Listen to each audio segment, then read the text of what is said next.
answer this question together with question number 25.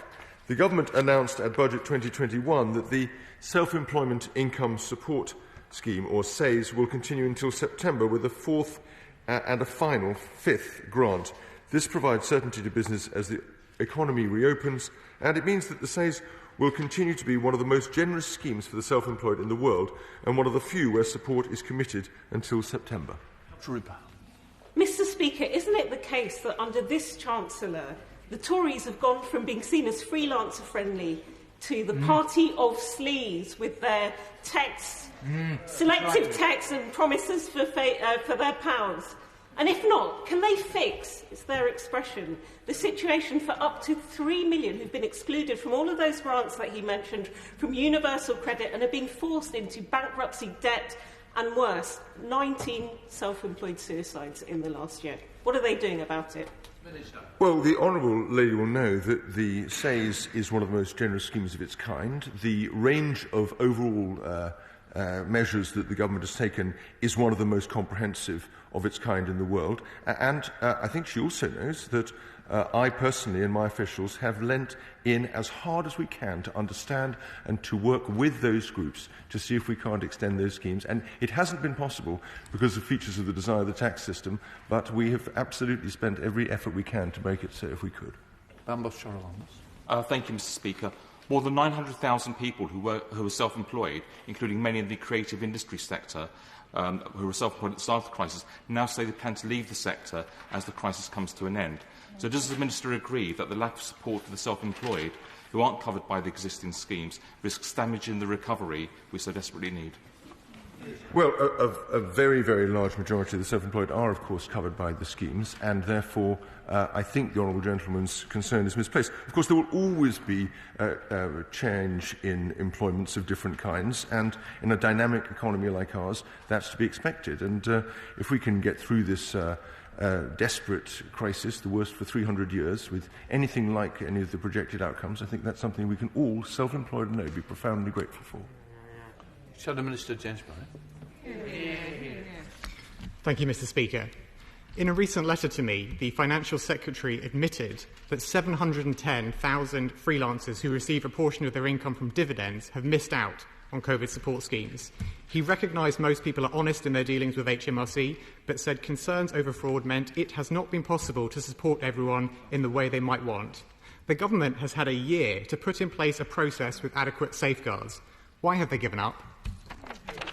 Well, thank you, Mr. Speaker, and I thank the Honourable Gentleman for his question. Of course, there's no admission of any kind. He asked me a question. I responded comprehensively and fully to the question he put. The fact of the matter is that many of the people we're talking about have other forms of income. They may have pension income, they may have dividend income, they may have property income. And what we have tried to do is to use all of the sources of information that we have that are properly assessed and certified in order to get schemes up and running as fast as anywhere in the world. And that is an astonishing achievement. We continue to use those schemes, and we continue to work with groups around to see if others can be included.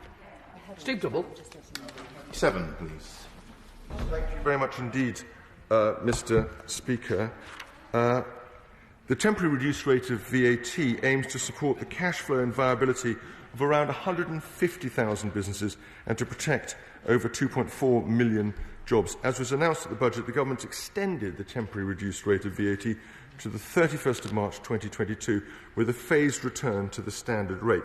This relief alone is estimated to be worth over £7 billion to the tourism and hospitality sectors. Applying it permanently would, of course, come at a very significant cost to the Exchequer, and that would have then to be balanced by increased taxes elsewhere or reductions in government spending.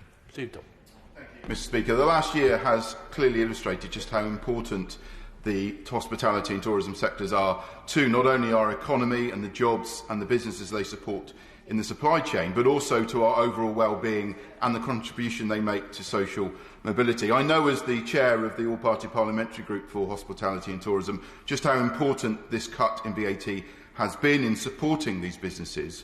But could I ask the Minister if the Treasury would take another look at the merits of making this reduction permanent to further support this sector and the growth and jobs that it can create?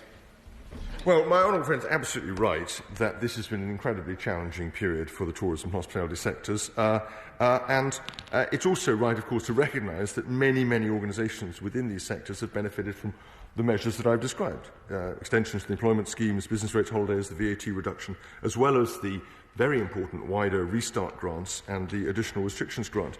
Now, as these restrictions are lifted and demand for goods and services in these sectors resumes, temporary reliefs are being phased out and in time will be removed.